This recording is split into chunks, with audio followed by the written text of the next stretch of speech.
The greatest and the most oppressive empire on earth is the Anglo American Empire. By that is meant the British Empire, of which the United States of America forms a part. It has been the commercial Jews of the British American Empire that has been built up and carried on a big business as a means of exploiting and oppressing the peoples of many nations. This fact particularly applies to the cities of London and New York, the stronghold of big business. This fact is so manifest in America that there is a proverb concerning the city of New York which says, "The Jews own it, the Irish Catholics rule it, and the Americans pay the bills." My mom and dad were Jehovah's Witnesses, which I know sounds crazy, but it's the truth. Mom, I used to go around the island distributing copies of the Watchtower door to door.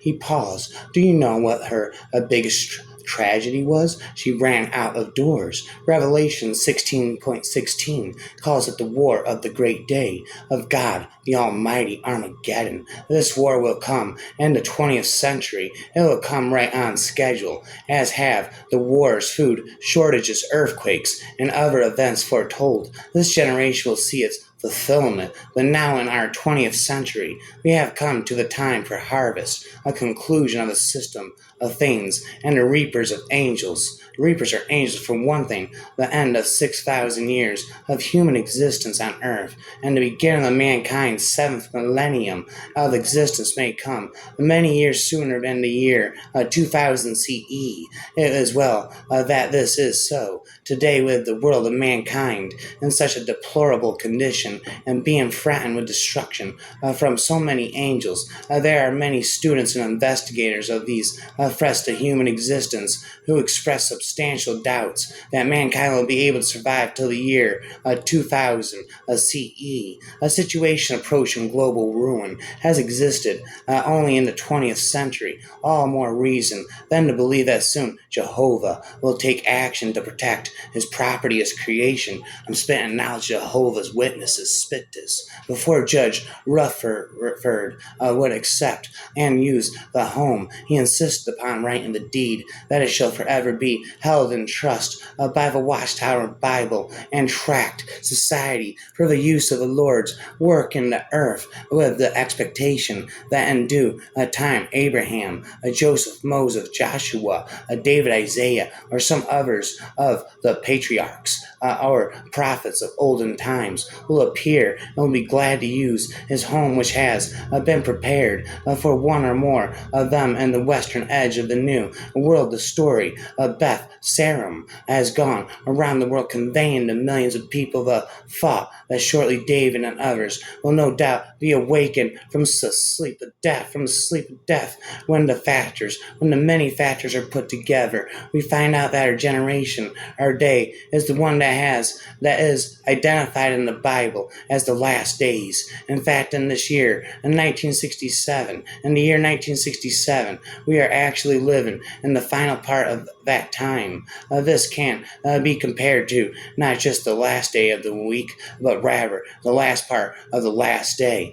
Can the Ethiopian change his skin? No, we answer no. But all will admit that what the Ethiopian cannot do for himself, God could readily do for him. How could all men be brought to perfection, and which color of skin was the original? The answer is now, provided God can change the Ethiopian skin in his own due time. We are not to forget either that Africa is inhabited by various tribes or nations of some more or some less degraded than the average, as attendance of the spitting forever from a criminal viewpoint. The desirability of sobering the sovereign speaks volumes for a national prohibition. Spitting Jehovah's Witnesses knowledge of infinite various religions. I possess infinite knowledge of various religions. If you think that it would be impossible to improve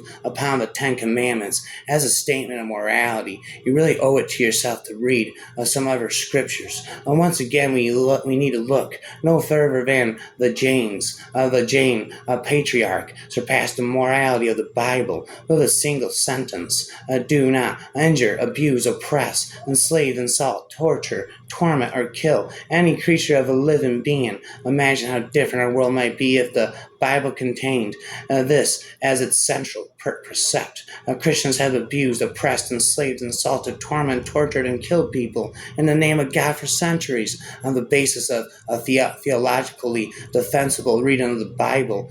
Do not injure, abuse, oppress, enslave, insult, torment, torture, or kill any creature of living being. This is my country. This is my country. That is your country.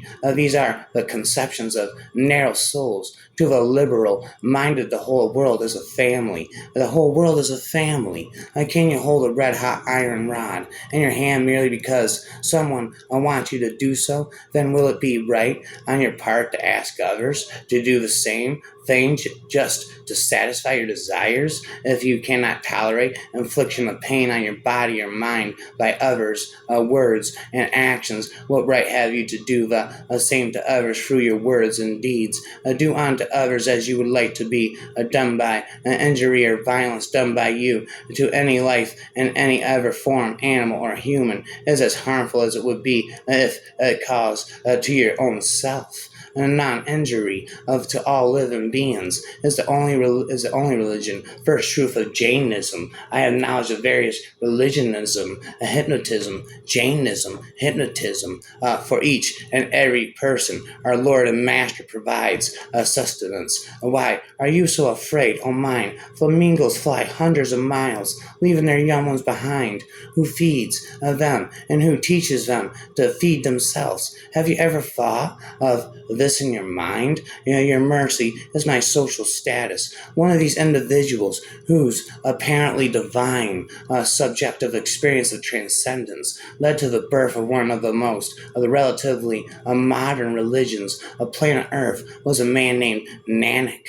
Nanak, as an effort to diminish the contemporary conflicts between the Hindus and the Muslims. He ended up becoming the founding patriarch of yet another circle of religious ideologies, Sikhism. Sikhism, a child religion born from the wedlock between Hinduism and Islam. All these theories of Janamashaka were like an artistic instrument that was yielded more to spread Nanak's spiritual sovereignty as a mystical prophet than as an effective teacher in flesh and blood. In the midst of ignorance and mystical craving, they provided a simple method to guide people, or rather allure them to a newly formed religious path by sermonizing through stories of mystical nonsense. I spit it all night in a hypnotism of various religions. I'm in a hypnotism of various religions. I have infinite knowledge of various religions. I spit this. Simplicity, patience, compassion. These are your free, greatest treasure. Simple in actions and thoughts. You return to the source of being. Patient with both friends and enemies. You accord with the way things are. Compassionate towards yourself. You reconcile all beings in the world. Knowing others is intelligence. Knowing yourself is true wisdom. Mastering others is strength. Mastering yourself is true power. I possess infinite knowledge of various religions. I spit this.